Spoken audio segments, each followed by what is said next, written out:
telling, but here we go. Another teen has taken her life due to vicious bullying from schoolmates. A young, bright high school sophomore from Staten Island, the latest victim. What once seemed incredulous is now becoming truly an epidemic. Take a look at this. 15-year-old Amanda Cummings, bullied for years and heartbroken over a breakup, finally made good on years of threatening suicide. The Staten Island teen jumped in front of a bus 2 days after Christmas. Police say note found in her pocket mentioned the split with her 19-year-old boyfriend. It said if without so-and-so, who was this kid, there's no life at all.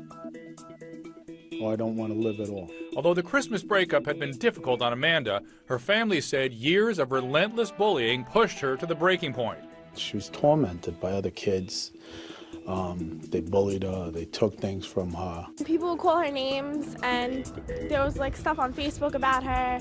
People were just like really nasty to her for no reason. Incredibly, the bullies kept up the vicious attacks as Amanda lay dying in a hospital. They lashed out at her in text messages and Facebook posting that have now been erased.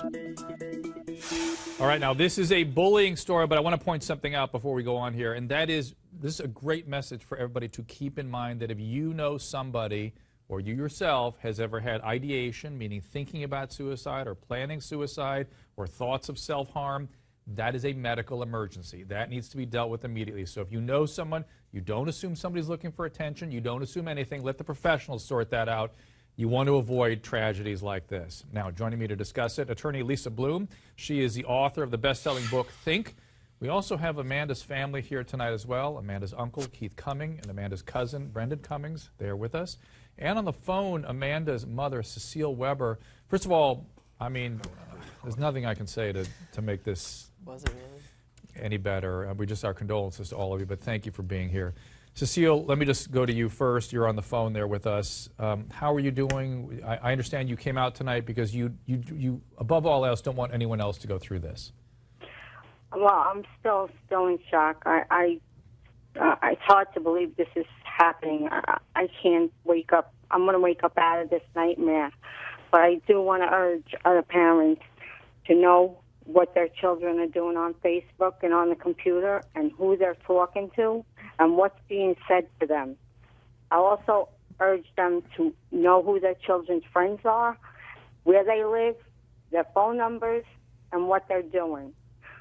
My daughter was she kept a lot inside, and she was very secretive. I think that if parents know more of what their kids are doing on Facebook and what's being said to them, this would happen a lot less.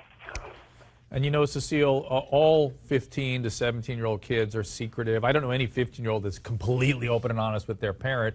But Lisa, you and I talk about this all the time, that parents have got to stay on top of this.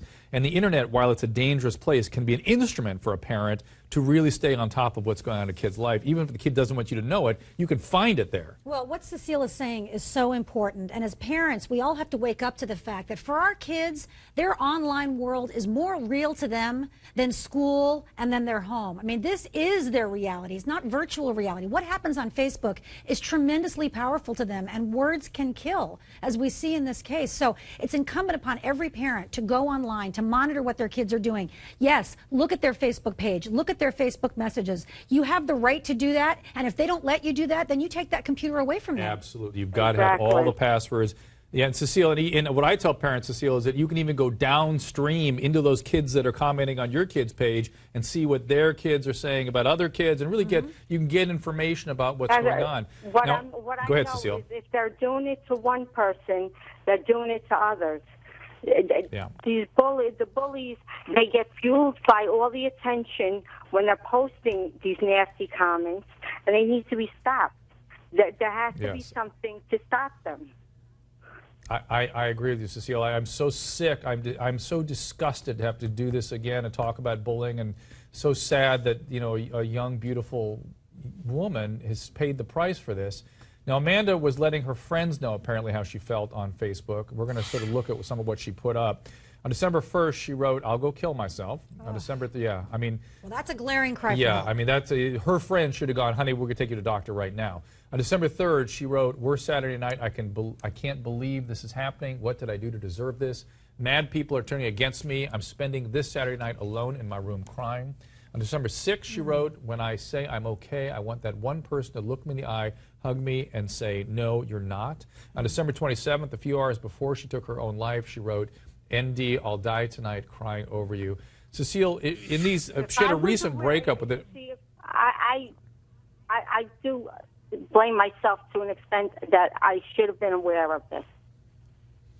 Well, but Cecile, my understanding is you were someone that didn't really have a computer at hand. You didn't really understand how to use that instrument. Is that correct? Right. That is correct. I mean, you learned the hardest possible way. I mean, I hope by you coming out here that any other parents who have not come on board with their kids, either A, don't give them access to a computer, or B, understand that information like what we just read here is available, but they have to go out there and access it and watch it and monitor it.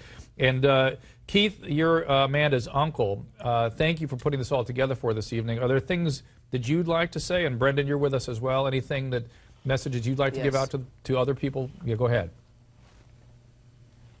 So. Go ahead, you go.